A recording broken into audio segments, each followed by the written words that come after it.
Death is swept under the carpet in our culture. In the hospital, they try to keep you alive with utter desperation. They won't know the mockery. Well, of course, we've made death howl with all kinds of ghouls. We've invented dreadful afterlives. I mean, the Christian version of heaven is as abominable as the Christian version of hell. Nobody wants to be in church forever.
They try to keep you alive, utter desperation. They won't know the mockery. Well, of course, we've made death howl with all kinds of ghouls. We've invented dreadful afterlives. I mean, the Christian version of heaven is as abominable as the Christian version of hell. Nobody wants to be in church forever.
Death is swept under the carpet in the hospital. They try to keep you alive from utter desperation. They won't know the mockery. Well, of course, we've made death howl with all kinds of ghouls. We've invented dreadful afterlives. I mean, the Christian version of heaven is as abominable as the Christian version of hell. Nobody wants to be in church forever.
You know what the capital of New York is?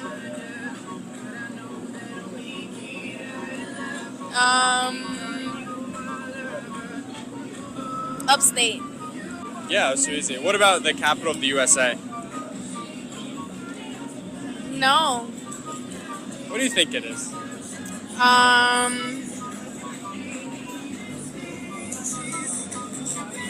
Texas. Texas? Yeah. Yes. How many years are in one? Wow, Clint's girlfriend is a real winner. Welcome back.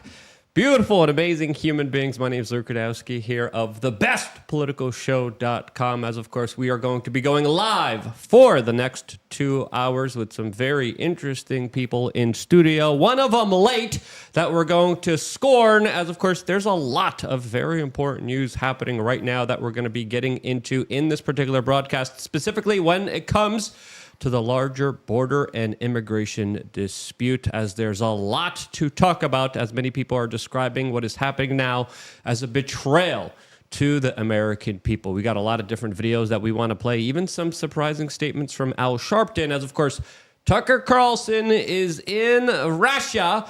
And, of course, the Chilean SWAT team is still struggling in the UAE. We're going to be getting into all of that, plus a lot more, all for the next 2 hours. So don't forget to share this broadcast with your friends and family members, as, of course, you get to also participate in the conversation.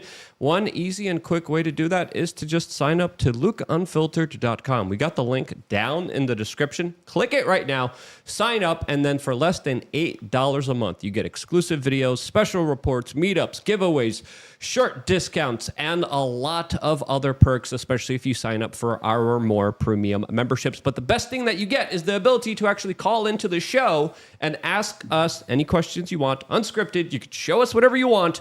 You take it as far as you want, especially when we go over to Rumble in the second hour, all through, of course, lukeunfiltered.com. Another way to participate is, of course, through mysuperchat.com.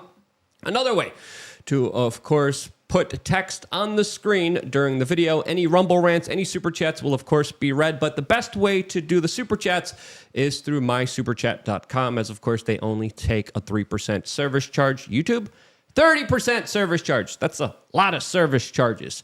Joining us for this conversation, and someone who is not late, is Michael Thompson. Michael, for the people who don't know you, how would you introduce yourself? As, of course, you do a lot of things locally here in Florida, and there's a lot to talk about. But first, how would you introduce yourself? My name is Michael Thompson. I work in a regulated industry that we can't really say on YouTube, but it has something to do with the number 4, 2, and 0. We'll just put it at that. Got it. Very lovely numbers that a lot of people on the internet really do love. Clint's favorite number, can you guess? Usually it's involved 6 and 9, right, Clint? Oh, yeah. I'm definitely also a high school boy. Clint Russell, host of Liberty Lockdown. I will have Dave Smith on the show on Thursday night, live at 9 o'clock. So make sure you guys subscribe to Liberty Lockdown, audio podcatcher, YouTube, Rumble, wherever. But most importantly, pick up your phone right now and type in the best political show and then subscribe on your RSS so that you never miss an episode of the show. If you want to follow me on Twitter or X, it is at Liberty Lock Pod. We got Steph on the buttons. Steph on the button. Steph, WeAreChange, ready to push them. Steph always talks way too much. Of course, as we await our final guest to come here, Martha Bueno, she's a little bit late, just like most Latin women here in Miami, but that's okay. It happens. The traffic here in Miami is pretty brutal, but without further ado, let's just jump into the first topic of discussion, and that is the crazy situation happening right now in the southern border of the United States, as the Daily Mail has an article describing how the knives are out for Mitch McConnell over his border bill. And I would just like to clarify, it's not a border bill, it's a military-industrial complex bill. It's a bill meant to, of course, further conflict in the Middle East, inside of Europe, as predominantly, overwhelmingly, the amount of money goes to the military-industrial complex and no one else. What border are you talking about? As, of course, there's a lot of different provisions here that absolutely do not secure anything other than a democratically controlled political system that there is no way of turning back from. That's the only thing that this thing secures. Definitely doesn't secure the southern border, as, of course, many people are saying that this bill is an absolute betrayal of the American people. And that's why we labeled this video, because it's absolutely true. $60 billion in military aid to Ukraine, weapons to Ukraine, $40 billion in weapons to Israel. And $20 billion for border security, which is not even security, as, of course, the provisions there are just really mind-boggling. I don't know if you guys were able to see this kind of proposition, but do these guys just hate us, or do they think we're stupid? Which one do you think it is? Well, my big concern is that, it's both. they think we're stupid and they hate us. But what's amazing about it is that the daily encounters, the only way that this actually caps out and the president will then allegedly do something about it is that if there is 5,000 per day. 5,000 per day is an astronomical figure. That's 60,000 per month. That's, it's a Do the math here, Clint. How many is that per year? That would be 720,000. Yep. Don't save him. I got it at the same time. That's the cap. But here's the crazy thing in the details. It gives the president of the United States, Joe Biden, it gives him the opportunity to completely dismiss the entire bill if he ever decides to do so based off of emergency circumstances. What that means, who knows? It's a total black box. He can just decide to not enforce the border at his will. Also, it does nothing to address the crisis until after the election. It doesn't actually go into effect until the end of this year. So there is literally nothing offered to the American people that are concerned with the border issues. Well, over $80 billion gets shipped off to Ukraine and Israel. I mean, it's insulting beyond belief. Yeah, and with the way that Joe Biden has been acting, interfering in what Texas has been doing, specifically making sure that there was an emergency Supreme Court hearing to make sure that people could walk into the southern border, you could bet your bottom dollar he could just declare any kind of emergency at any time, and he probably would if he becomes reelected, if he becomes sentient, if he becomes conscious, if he becomes self-aware of what's actually going on here. As of course, it's not him calling the shots here. There's a bigger power beyond him that is really exploiting what essentially is human trafficking and weaponizing it as a political tool of leverage. This is something that even Donald Trump described as a, quote, death wish for the Republican Party, as this is a bill that the Republicans agreed to, which is just absolutely mind-boggling, to say the least. Bueno is in the building. What's up, Martha? How are you doing? We're talking immigration. Let's get into a fight. I mean, the other crazy thing about this bill is that it transfers asylum hearings to the D.C. court. So it's going to make it so that D.C., which is one of the most corrupt courts in the country already, they're going to be the ones that actually decide who is a viable asylum seeker and who is not. I can't for the life of me understand how they thought that they were going to get this thing through. Fortunately, it appears at this juncture that the GOP is in the House is pretending that they're going to play hardball and that they're not even going to take it up for a vote.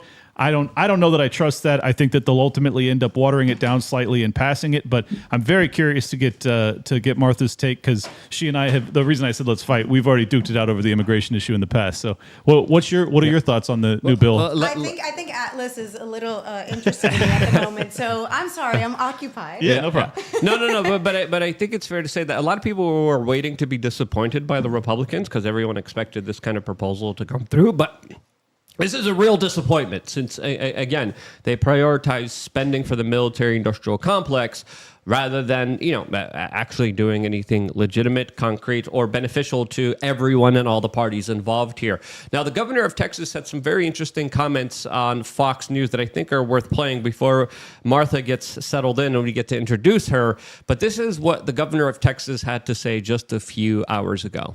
Biden says he needs Congress to give him the power to do whatever he needs to do to secure the border. The fact is, as we all saw from what President Trump did, the president of the United States has the power. I must emphasize this. There is an obligation, there are laws in the United States that require the president to deny illegal entry of any illegal immigrant. And then if they do get into the United States, he has a legal obligation to detain those illegal immigrants. Joe Biden is failing at both of those duties. And that's exactly what gives Texas the authority to make sure that we can step up and secure our own border and protect our own state through self-defense. That's his interpretation, as of course the U.S. Supreme Court actually ruled against him and ruled in favor of the Biden administration, who said, no, you got to let people in, as of course this debate sparked this larger kind of proposition for this bill that of course they're trying to ram through a whole bunch of different crazy stuff. Martha, you've been talking about this issue for a very long time.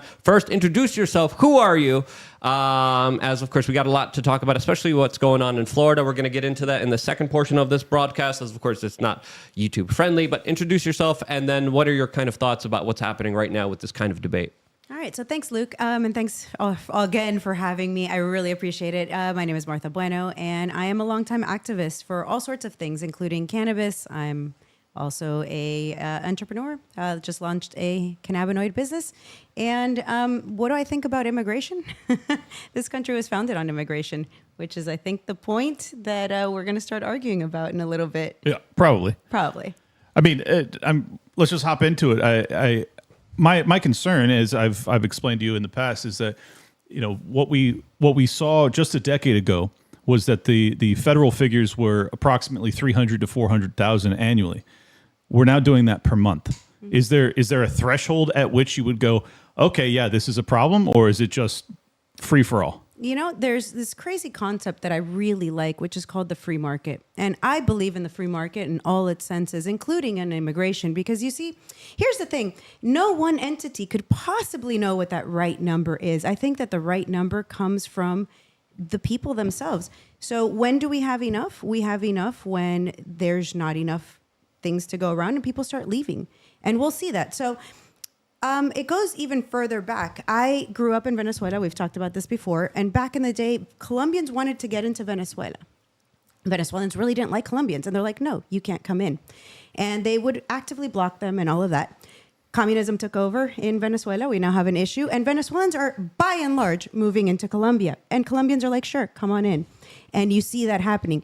In the United States, at some point, if we continue down this path, we are going to have a very authoritarian government. And we are going to be begging other countries to allow us to let us in. And so, I have to apply those freedoms, that ideal that I have, and understand that things change. And hopefully it's not us asking Mexico to let us in the future. Well, I think that the odds of us wanting to be or asking to be let into Mexico will be a knock-on effect of the economic collapse that comes with the social safety net that's imploding. But I think that it's a huge mistake to think that everyone all over the world has the same freedoms that Americans do. We don't have the freedom to enter their country. Mm-hmm. But we're going to turn around and say, regardless of how horrifically ran your nations are or how terrible your economies are, you're all welcome to come here. We're not welcome to go there.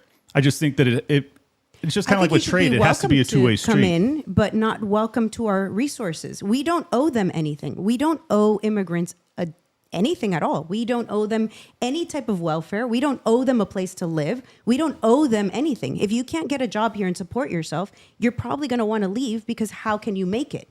So the problem I have with our current immigration system has nothing to do with the immigrants and everything to do with the government and the mismanagement of the government. But you understand that the United Nations, as well as NGOs, are being funded by U.S. taxpayer dollars to assist in this process. They're also given money once they arrive. They're also being housed and fed and clothed in many major cities. And I don't agree with that. Okay, but it will probably collapse the welfare system, which is a win. I mean, we really want the welfare system to collapse. And what a better way than to overwhelm it.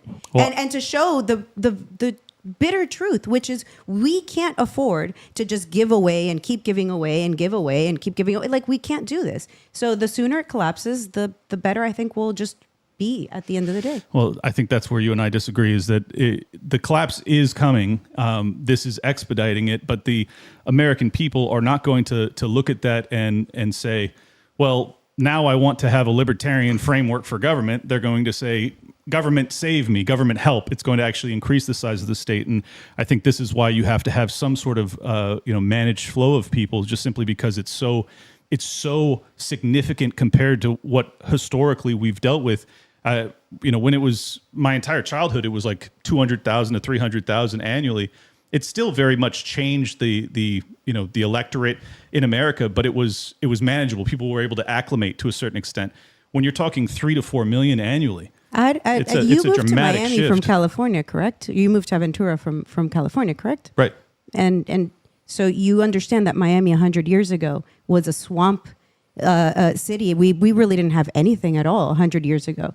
And today, Miami is this mega city. Right. And so we didn't have the infrastructure. We didn't have streets. As a matter of fact, the place that I live in, Kendall, it's maybe 60 years old at most. And so all of that was built by the immigrants, not just the Cubans and the Venezuelans and the Colombians and everybody that's come over, the Bahamians, but even Americans such as yourself. And so it's kind of funny that you can see how you leaving California and them not having your tax dollars and you bringing your businesses and your stuff here and helping Florida, how that is improving Florida and making things better. And you found a place to live, I'm sure. And The framing is flawed. You're because you have the ability to work here, and immigrants, we block them from being able to work. If immigrants are able to work, then what's the issue? Well, if they all come and they work, it's not an issue. The problem is that they don't all come and work, right? Because people are giving them things, and so we go back to the same point. We're going in a circle. Because your issue is that we're going in a circle because you're assuming that I am not saying there's any net positives to immigration. I'm not saying that.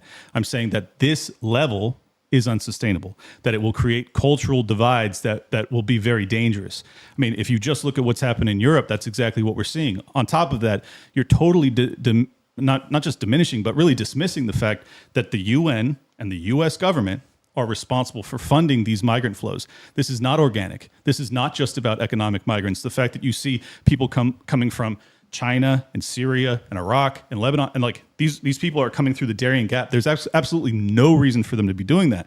The reason they're doing that is because it's a UN, ushered in plan. So if that weren't the case, we might have a different discussion.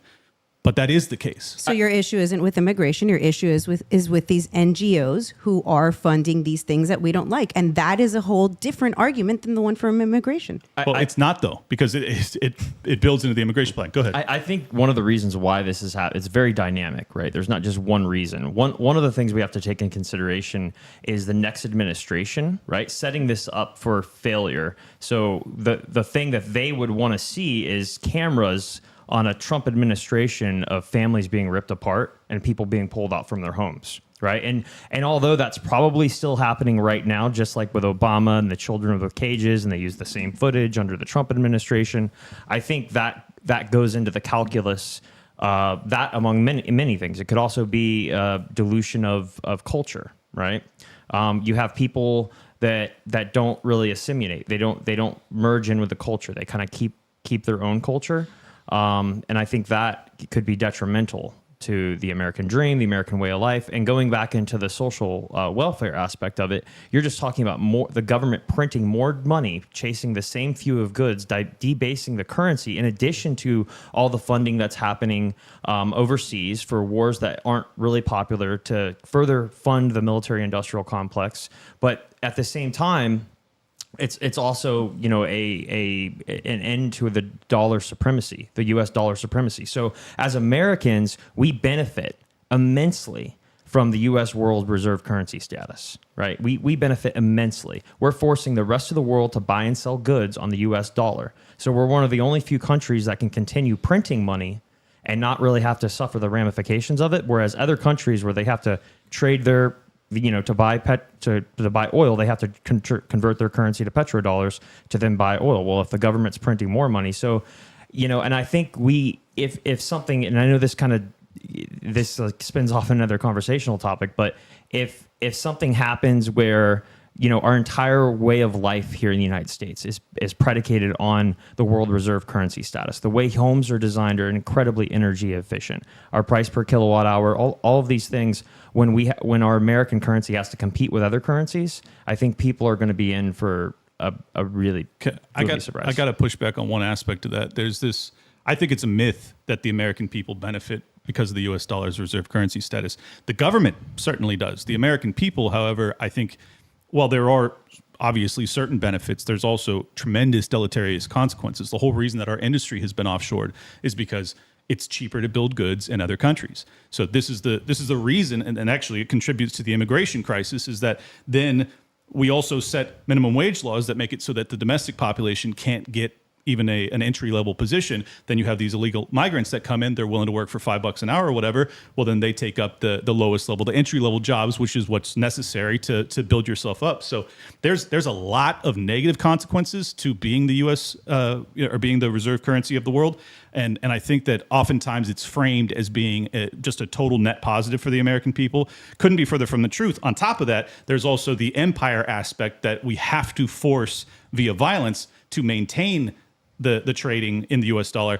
And that has obviously created a mountain of debt, which we are now languishing under inflation because of. So there's lots of reasons to push back. But I do agree with the broader premise that, yes, it has been a benefit. I think no matter how you look at it, however you cut it, it's a larger agenda meant to screw people over. And people are getting screwed over. For sure. People are getting robbed of their wealth. People are getting robbed of their futures. People are getting put in situations where it's more and more difficult to afford housing, more and more difficult to find a good job. And I think a lot of this is done deliberately.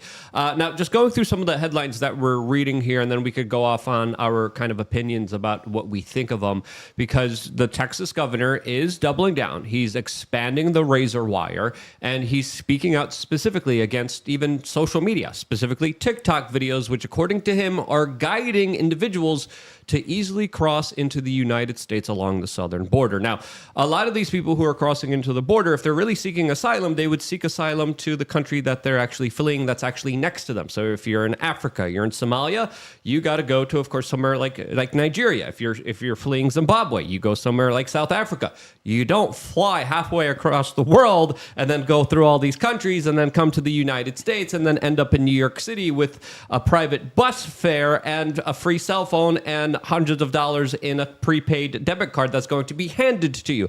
Obviously, if you're going to be announcing that, as well as free medical care and free, chopping off the surgery in California, you're going to have a lot of people coming in being like, yeah, sure, give me all this stuff, because you're giving it to them on a silver platter. And I think the debate has really shifted and changed, where even Al Sharpton is describing what's happening here as an invasion. Here's what he had to say on MSNBC just a couple of moments ago. Well, what is being done to get the public to really rise up in various states to say to their senators that they want to see the border issue resolved? I mean, you're getting migrants beating up policemen in the streets in New York. You're seeing an influx of migrants all over the country that frankly have people outraged. And couldn't there be some kind of public pressure put in the next couple of days in some of these senator states saying, why are you allowing this to continue?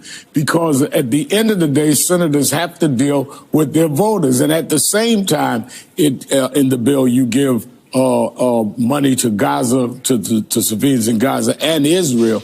But the border, I mean, we're looking every day at the invasion of migrants, and they're playing a time game with politics on this. Couldn't that pressure put to bear in their home states? Wow. Is it an invasion? Is it fair to describe it that way? What do you guys think?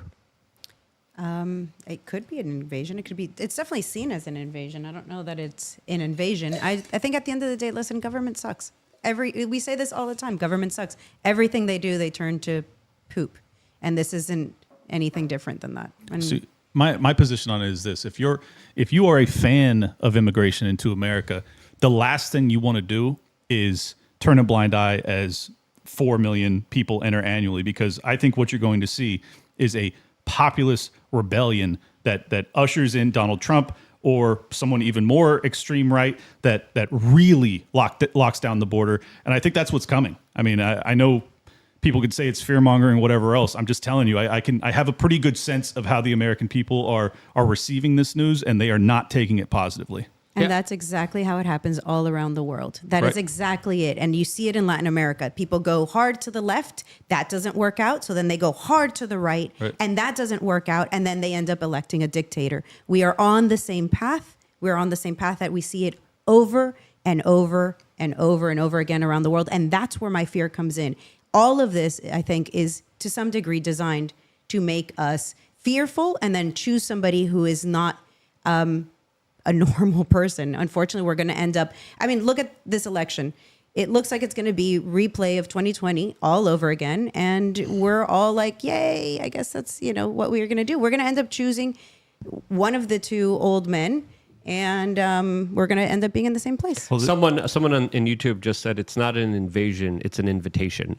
And True. there They are are inviting. a lot of organizations that are working with a lot of the kind of globalist ideological centers from the World Economic Forum to the United Nations, essentially allowing all of this to happen, sort of like a blueprint that already happened to Europe. And if you look at what happened to Europe, I remember doing on-the-ground reporting in Italy, in France, especially when it came to a lot of the people crossing over, being accepted in, a lot of the German NGOs organizing a lot of the boats that just literally took a lot of the people into these places. And the situation there didn't work out good for the local populations. It didn't work out good for the people being brought over as well, as of course a lot of these people are also the victims of a lot of fake news that they're told that isn't true at all. And when you have the mayor of New York City coming out and saying, hey, we're a sanctuary city, please come in, and then a couple months later being like, hey guys, don't come in at all. But then also saying, hey, but if you do come, we'll house you, we'll take care of you, and also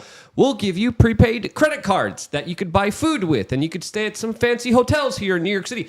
Obviously, you're going to incentivize people to come in. Obviously, you're going to have people that are going to be taking advantage of the social welfares that usually are for some of the people who are in the lower classes, usually that are for the people who are the poorest. And I think Al Sharpton, who a lot of people see representing the black voice, represents something that I think a lot of black voices are saying, but aren't really highlighted by the corporate media. So seeing Al Sharpton kind of say this does push the Overton window in this conversation that it previously wasn't held before, as of course MSNBC is cheering on this larger invitation that a lot of people are describing. And now to have our Mr. Sharpton to calling it out, that's a pretty big deal. I mean, if you think about it, if I was Vanguard or BlackRock or Stay Street and I'm buying up all the homes in America, this is exactly what you would want. Absolutely, right? yeah. And also, let's take into consideration the theatrics of this as well. So Governor Abbott, I mean, I think I'm from Texas originally. I think he's doing the right thing. But at the same time, a mile away from where the photo ops are, there's a massive opening, right? So I think a lot of it is staged to a certain extent, but that's what's kind of needed to make it politically popular for more states to support Texas. At the same time, going back to what I was saying, I think we have to look at who does it benefit to all these people coming in, and I think housing could get even more unobtainable for people. Because let's remember on the housing aspect, right? The federal government hasn't, we haven't even started popularizing 40-year mortgages yet, right? Lower down payments, more down payment assistance programs. Now, these things sound great, but really what they do is they create more dollars chasing fewer goods and making, a mortgage a true death certificate. Like you're never going to pay it off. They juice demand, but that's the entire goal. And you're exactly right. It's not just the State Street, BlackRock, Vanguards. It's also just the housing corporations, the developers. It's the smaller banks too. They all love it because what are the American people? They are debt slaves. They're already people that are maxed to the hilt. They got student loans and mortgages and everything else, right?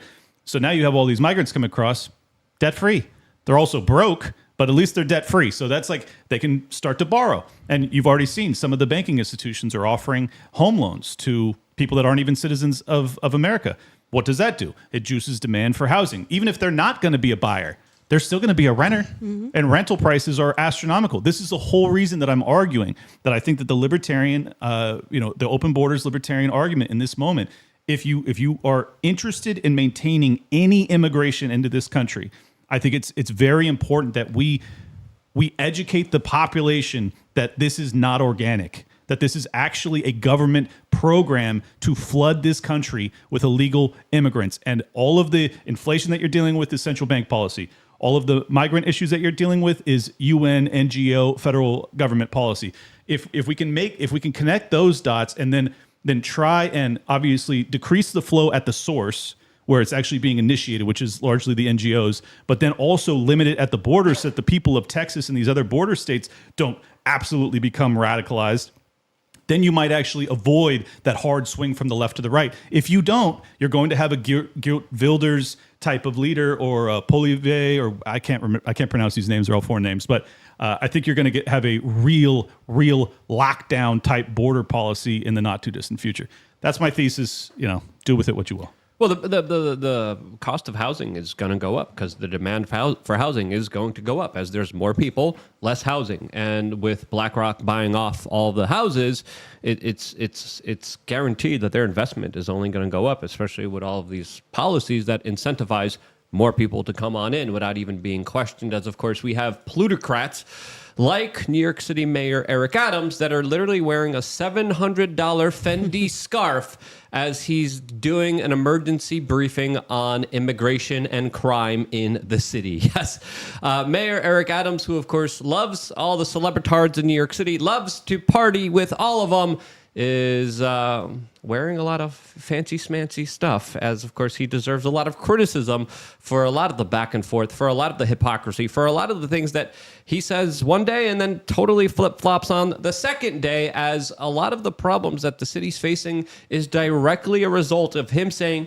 come on in, guys, we have all the services, we have all the money, we have all the housing, and then they don't. Not really being able to deliver on that, as of course New York City gets freaking cold, and there's a lot of people sleeping outside now because of those larger declarations, because of the federal government kind of pleas and demands here and their larger actions for immigration that is resulting, let's be honest here, in more crime. As of course, people who are told, hey guys, we'll give you everything, just come here to New York City, and they're not given anything. Well, what do you think they're going to do? They're going to resort to a life of trying to do whatever they can to survive. Some people are making the arguments that that this is what's the humanitarian aspect explanation. Some people are saying that it's just criminals being criminals. I don't care where you stand, but there are a lot of incidences, including a recent one where a bunch of migrants beat up police officers in the middle of Times Square and then literally were allowed to walk free. And with no bail, with no bail at all, and they flipped off the news as they were exiting. I mean, it's really astonishing. And I mean, just think about too. This is the end stage U.S. empire, right? So we've blown up almost every single nation in the Middle East. So now you have, Republican analysts will look at this and they'll be like, well, we got these migrants coming over from Syria and Iraq and Afghanistan, and that could be dangerous. They're all terrorists. It's like, I'm not saying they're all terrorists. Obviously, they're not. But the truth is, we can't possibly know. And there are people that have had their entire family killed by the U.S. government. And if you think that none of them want payback, you're absolutely out of your mind. So it's like, are we going to just sit here and wait? We're just going to allow the worst possible thing to happen and then actually enter into some sort of martial law scenario, some sort of domestic terrorism lockdown, false flag, anything's possible. And it just feels as if that's what the Biden administration is attempting to foment. They want it to go as badly as possible. It's driving me crazy. Well, the FBI is warning about it. The FBI is saying, hey, there's going to be people that are going to come in through the border and possibly do some larger kind of terrorist attacks. And then the Biden administration is literally fighting for the border to be open. As of course, it is, in my opinion, weaponized human trafficking for the benefit and the downfall of America. I don't know how else to see it. I think this is orchestrated. I think this is organized. I think the governments are deliberately trying to crash this entire system, and I think that's how it's going to be playing out from here. We have some super chats that I wanted to get into. We got one from mysuperchat.com, specifically from Lane Boy, saying Martha is hot. That is all. We got another super chat from Based Joe saying the Global Citizen Bill. Yeah, that's essentially what this new Republican-led bill should be called. But I'm more shocked at the support for Israel and Ukraine in there than I am for the border, which again doesn't allocate that much money for it. We're allocating money to continue foreign wars that we have no chance of winning, of creating more tensions in the Middle East. That of course is only going to spur on more conflicts. That's, again, just ridiculous. And remember, just last week, it was Mike Johnson, he's the Speaker of the House. He comes out and he says, we're going to do a standalone bill for aid to Israel because we don't want it to be bogged down with this whole border debate or this Ukraine debate. We got to make sure we get as much money as possible, as fast as possible to Ukraine. Is there a standalone border bill, Mike? Where's that at, buddy? It's like these people are just so obviously owned by foreign countries and by corporations, and I don't know how the American people are still putting up with it. Like every day, it gets so much more blatant. Because people have no idea what happens in government. And, when we get into the next discussion, when we move over to Rumble, that's exactly what I plan on talking about. Because, no matter how much you pay attention to the news, you can't fathom how bought our government is, and it is so corrupt, and it doesn't matter. I mean, people are like, "Oh my God, my guy would never do that." Listen, your guy is not only doing it, but he's doing it just as hard as the guy on the other team. It doesn't matter the color of the team; they are both bought completely. Yeah, the Republicans are just as awful as the Democrats. Just a few years behind them, but essentially yellow-bellied fall guys that are there, just like the WWE heels that are supposed to be there for their specific role when it comes to perpetrating against the larger screwing over of America. That's just how I personally see it. You might see it differently, but that's my own 2 cents on the matter here. As of course, we got another mysuperchat.com from Lane Boy saying, "My kink is paying you guys money to say my name out loud. Question to Martha, does our goods ship all across the U.S.? I was having issues on the website right at the checkout." If you're having issues at the checkout, that means that your state does not allow Delta 8. So we ship everywhere. It is legal. Got it. Now, there's a new video going around social media that's absolutely too violent to show you here, but the Daily Mail has the article detailing how there's a shocking video showing migrants that used mopeds that were robbing people of their cell phones. One of the incidences was where a woman was dragged along a New York City street as they were stealing her phone. As the city is detailing how this is a Venezuelan gang that is behind 62 recent thefts that have happened in the region. So with crime like this, district attorneys that are literally looking the other way unless there's a national news story that prompts them to act as they're sponsored by someone that we can't even mention here on this particular broadcast. When you have people who are charged to the highest extent of the law for self-defense, how does the government have any legitimacy? As of course, a lot of this news, when it happened in Europe, it was censored. It was covered up. When it happened in Sweden specifically, it was censored. It was covered up. And it still has a larger effect on the people of Europe. Obviously, there's going to be a larger effect here on the people of the United States. But just how far can this go? How long can this kind of sustain itself until people say, hey, I can't participate with this. I can't be a part of this. I left New York City because it was becoming too much of a crap hole. Now, I don't understand people who live there anymore because how can you, with everything happening in it right now, as your tax dollars are literally going to the financing and the replacement of you as a citizen there that doesn't get anything for your money except for more crime now? Well, and keep in mind, too, it was Bukele in El Salvador. It's El Salvador and Honduras is like, once you come across the Darien Gap, you got to go through one of those two nations. And El Salvador has now cracked down in a spectacular way against violent crime and the gangs there. But they're not all in jail, folks. Many of them are going to hop right into those migrant caravans and grab the maps from the NGOs, and they're going to grab the funds from the UN, and they're going to walk right into America. These are gangsters. Like, are all migrants that? No. Do I have to clarify that? I guess I do. But there's going to be some really bad dudes that come across when you have 3 or 4 million totally unvetted people that are flooding the border. And then what happens after that? Well, then you have a whole bunch of violent crime spike. And then what happens after that? Then you have the domestic population say, we need to have harsher, just vicious criminal justice. I don't know. Put it on steroids. It's on purpose, too. Absolutely. Yeah. The Venezuelan... Someone in the chat just really recently said, gang members? No. Climate migrants, Luke. got it. I'm sorry, guys. Thank you for clarifying. Yes, sorry. thank you. I think in the case of Venezuela, those gang members that are coming, it's absolutely on purpose. I mean, you have to look at historically who was coming from Venezuela, and it was people that were trying to escape the situation. Those gang members are being shipped here. Sure, 100% sure. Yeah. Well, yeah. And that's what Castro only one did nation. too. Castro released a lot of people from prison and said, "Hey, get on these boats. We're going to take During you the to Mario boat lift." Yes, exactly. A lot of people. So Cubans could go pick up your family members, and they'd say, "Okay, for every one family member of yours that you take, you got to take 10 of these." They emptied out the jails and sent them to the United States. And of course, that played out. Miami was very violent during the 80s. Yes, it was. And that was also because of the CIA and their introduction of this white powdery substance that essentially built this city. Absolutely. And you know that Castro was great at trafficking that across the Caribbean. So, yeah. Big time. Yeah, there's a reason for all of this, and it's government. Government has their reason. Martha, you probably know a lot more about this than I do, but I remember hearing even in my history class how Fidel Castro weaponized immigration in his country in order to get rid of anyone who would stand against him. So he would say, oh, you don't agree with me? You don't like my communist takeover? You don't like my purges? You don't like my ideology? Okay, here's a boat. Go to the United States.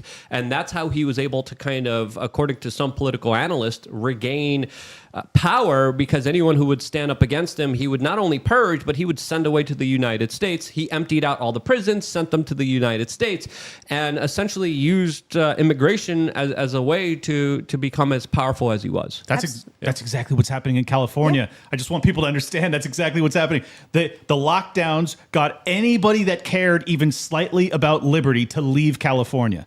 So now what do they have? He gets a recall election and he wins by 70% of the vote. They have totally done that. They are the same thing in New York. They're forcing anybody that even leans towards the Constitution. They're like, get out of here. So what does that mean? They have a totally ironclad lockdown on the electorate. That's how it happens in Cuba. So every roughly 10 years, now it's happening more often because people are starting to wise up and they're starting to rise up in Cuba. But every 10 years approximately, there was some type of rebellion and they'd open up the floodgates and say, get out. This last one is through Nicaragua.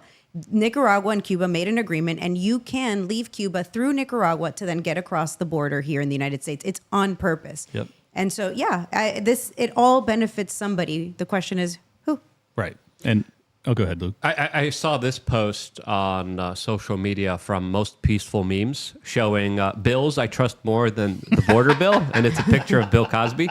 And Bill Clinton. Bill Clinton isn't on there. I trust Bill Clinton on an island with small babies more than I do this border bill that the Republicans proposed for everyone here.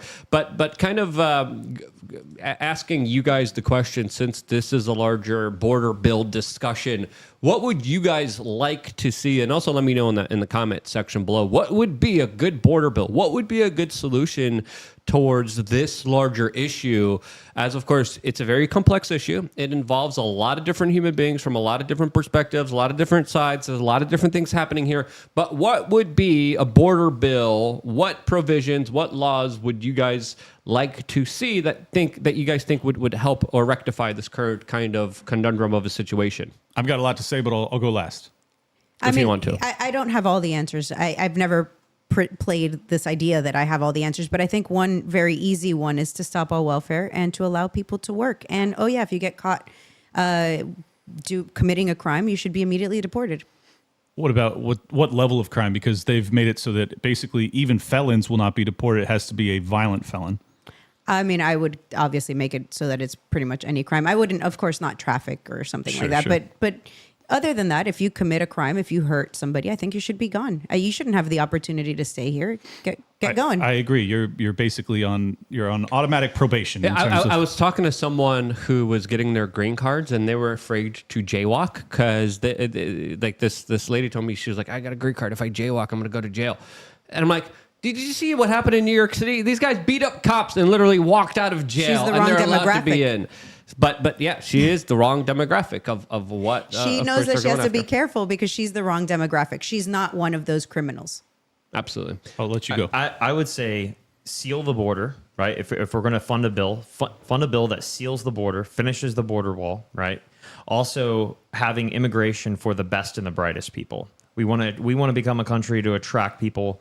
Going back to what we talked about earlier, the world reserve currency status, anyone can go and get an SBA loan and buy a company. In fact, right now is probably one of the best times to buy a company in your lifetime because of the higher interest rates. Money costs more money, so valuations have come down, so the cost of acquisition is significantly lower. As far as for immigrants, I'd also say when you have such a massive migration, you're going to have some sort of deportation scheme, and you would have to want to have some sort of off-ramp as well. And they know this because it's just not going to be palatable to the masses to just start ripping people out. But I would say any victim crime, not victimless crime, but like any crime that That's a good has malintent, right? Yeah. I was recently with Don Jr. and Candace Owens, and this issue came up specifically when we were on the Timcast IRL show, and the discussion came up saying forced deportations, and Candace Owens was like, yep. Don Jr. also said, yeah, it seems reasonable with just how far the left has pushed it. What would be the response there? As of course, Ian Crossland, who was just here with us, was like, hey, I don't want this. People are going to freak out. People are going to say that this is going to be very authoritarian kind of a response here. How do you guys balance this from a kind of libertarian perspective? I don't know that there is a libertarian perspective here necessarily. I mean, if you're going to kick people out there, that's just not a libertarian response. But at the same time, I mean, again, you're going to have violent criminals on our streets and we're just going to keep them.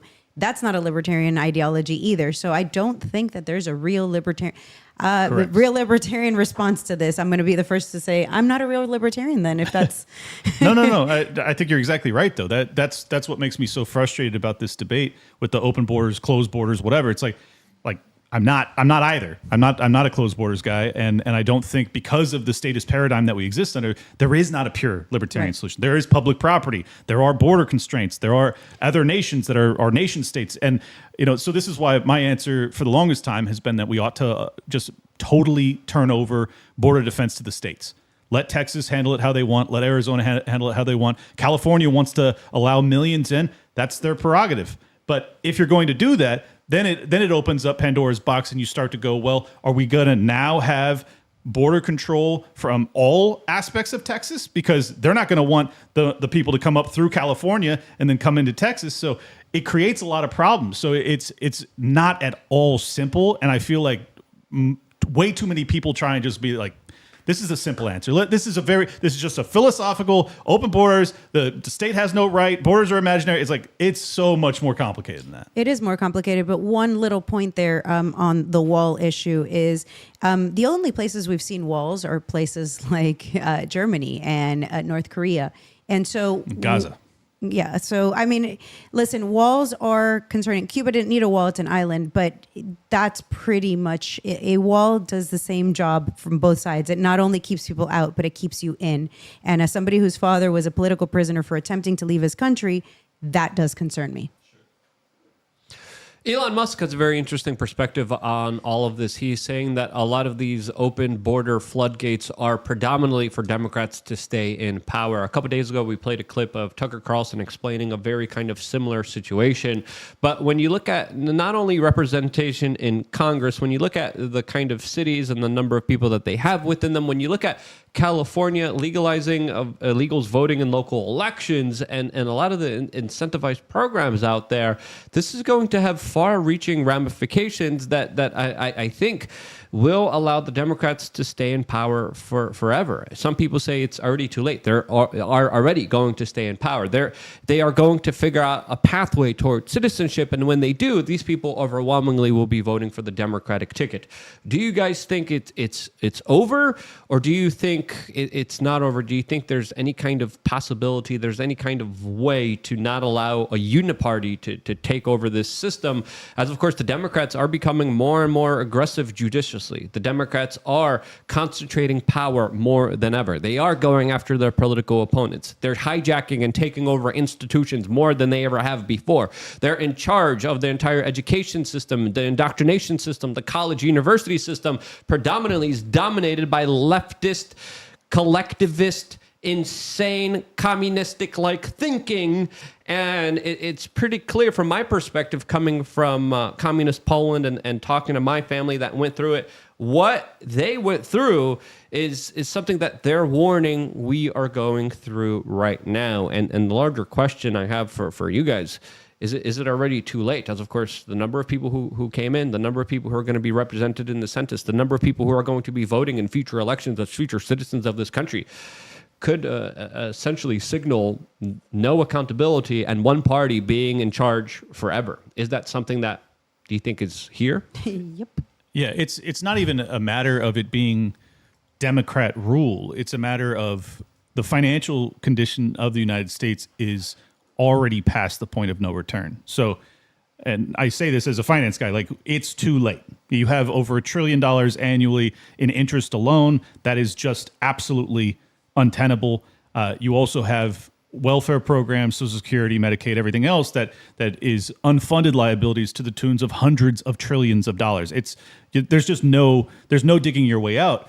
Then you add on top of that you don't have an opposition party. The GOP is not in opposition to the Democrats. Every debate that they go into, every bill that they put forward is just, it's performative, as you were describing it earlier. It's not actually there to do what their constituents are demanding of them. So I don't see the political will. I don't see a pathway, any avenue for a soft landing, if you will, when it comes to the debt situation. Culturally, we're divided. Media is almost completely dominated. It's only the decentralized, shows like this and God Bless Rumble and other platforms. But like, we're way behind the 8 ball. If you look at the history, the way it happened in Cuba, for example, like Fidel Castro took hold of the media long before he became the dictator. He was on media talking about how he wasn't a communist and he wasn't a socialist. And then he became one. I think that the playbook, and I didn't see it in Cuba, my parents did, and they talked about it when we lived in Venezuela, and then I saw it happen in Venezuela in the same fashion.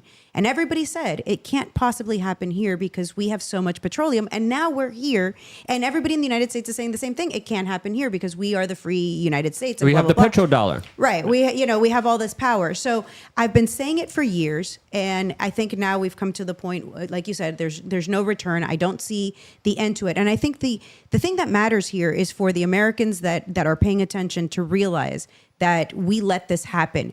Years ago, as libertarians, we've been fighting for a while, like, hey, we need to have debates where they're actual debates, where we actually listen to people's ideas, and it's not based on, oh, he's been in politics for so long, so he's the great guy for this.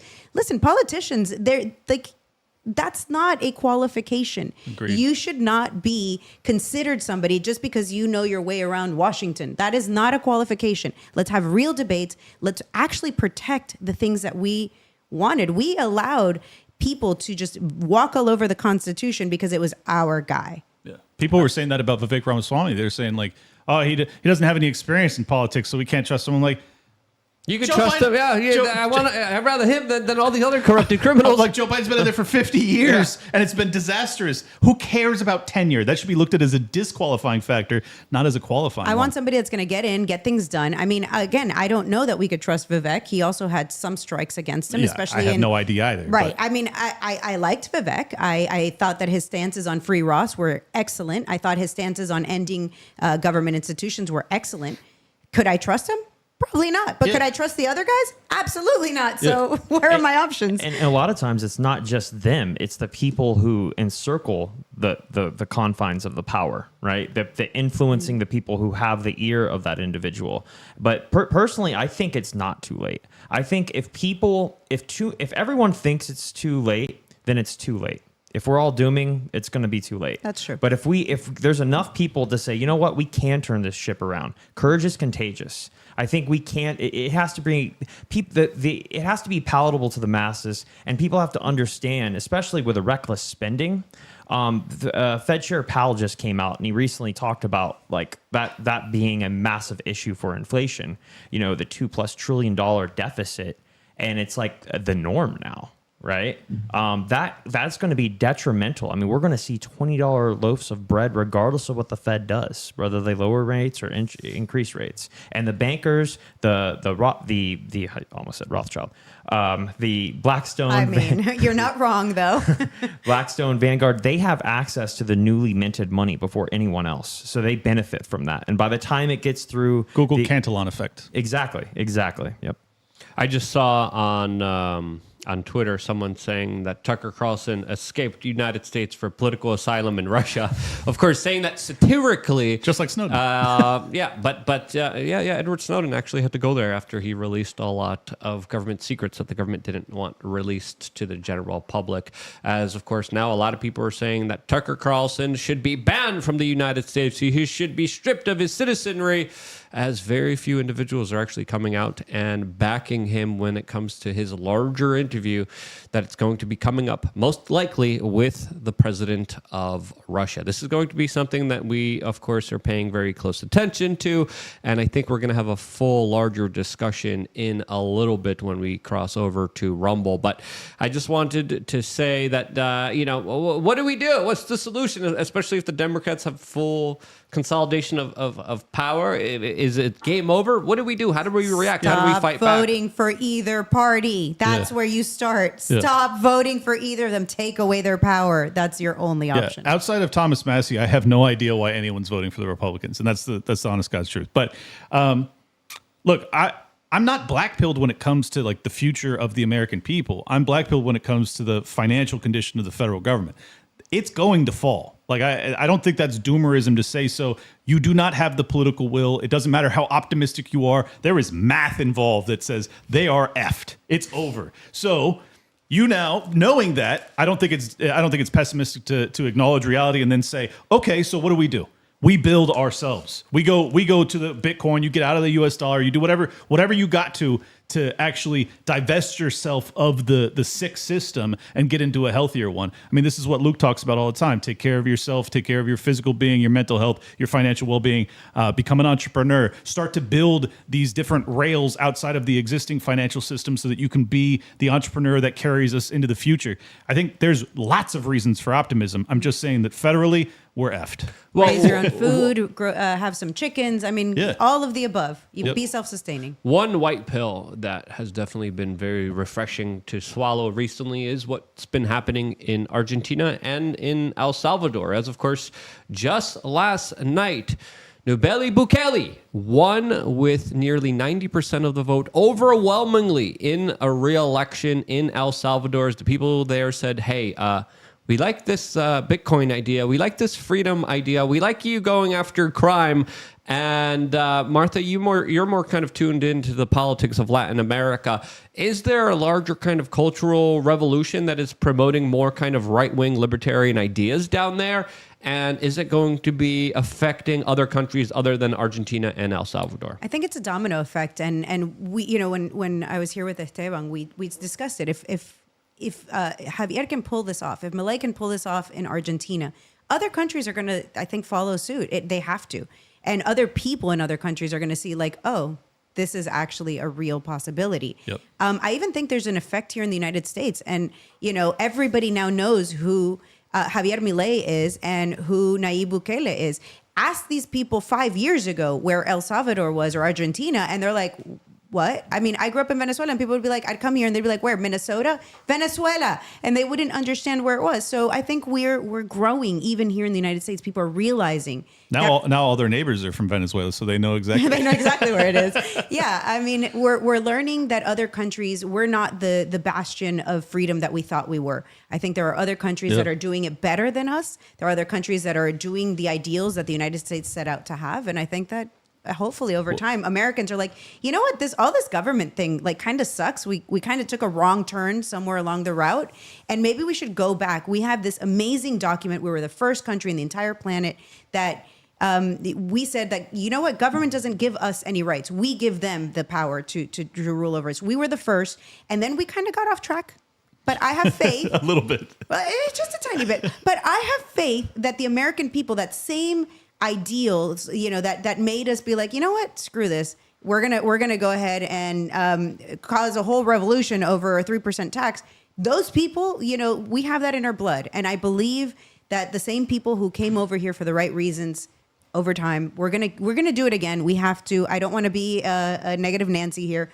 I think we're gonna do it again, and we're gonna kick government to the curb. Hopefully, this time we'll write an even better document where it doesn't really matter the color of your skin, or if you're male or female, or if you're whatever, some special protected class. The law should apply equally to all of us, regardless of whatever your little thing is, your little special class is, and then, we'll be better off, hopefully. Al Jazeera, just for clarification, is writing that the electoral authorities have not yet released the official results of this election, but Bukele is saying that he won with more than 85% of the vote. He won. Yes. Yeah, he won easily. I think it's pretty cool. Fox News has a very strange headline, though. Their headline reads, "World's Coolest Dictator Poised for Landslide Victory in Election." We're going to get into that conversation, plus a lot more, all on Rumble, as well as some very interesting results from the Chilean SWAT team performing in the SWAT Olympics in the UAE. This video clip, my goodness, golly gracious. That was fun. I think we're going to be playing all 6 minutes of this, as of course we also have this compared to the competition of other countries like the Belarusians that of course did a lot better than the very the trailblazing Chilean women. My goodness, this video, I'm sorry, ladies, you might not like this segment coming up on Rumble, but we're also going to be discussing a lot of things that Martha and Michael are experts in with the latest developments here in Florida, all on rumble.com/WeAreChange. Make sure to, of course, sign up to lukeandfilter.com. We're also going to be taking your phone calls in about 30 minutes from now. It doesn't look like we're on the front page of Rumble, but you could just go to rumble.com/WeAreChange, as we are going to be logging off of Twitter, off of Kick, off of Facebook, off of YouTube, and predominantly focusing our efforts right now on rumble.com/WeAreChange. It's important for you guys to vote with your clicks, vote with your attention. Martha, before we go over to Rumble, where can people find and support you? So I am on social media as @Bueno for Miami for now, until the free state of Florida is no longer free. And then I'm going to have to be Bueno for some other place, wherever I land. And of course, you can find my product, ourgood.com, and that is for a Delta 8 Nano tablet. And those are the places. Michael. You can find me at Mike G. Thompson for X, and on Instagram, Michael of Thompson. And we too sell Delta 9 chocolate, and you can get that at dankofganja.com. Clint Russell, host of Liberty Lockdown, co-host. He's going to be taking all the chocolates, right? Yeah. Tune into Rumble. I'm going to get high out of my mind. It's going to be nuts. Clint Russell, I'll join you. Host of Liberty Lockdown, co-host of Tower Gang, and co-host of thebestpoliticalshow.com, which you ought to be picking up your phone and going to your favorite podcatcher and typing in The Best Political Show and then hitting subscribe so that you never miss an effing episode. We're doing beautiful stuff over here. We're doing beautiful stuff. And not enough of you are actually subscribed to the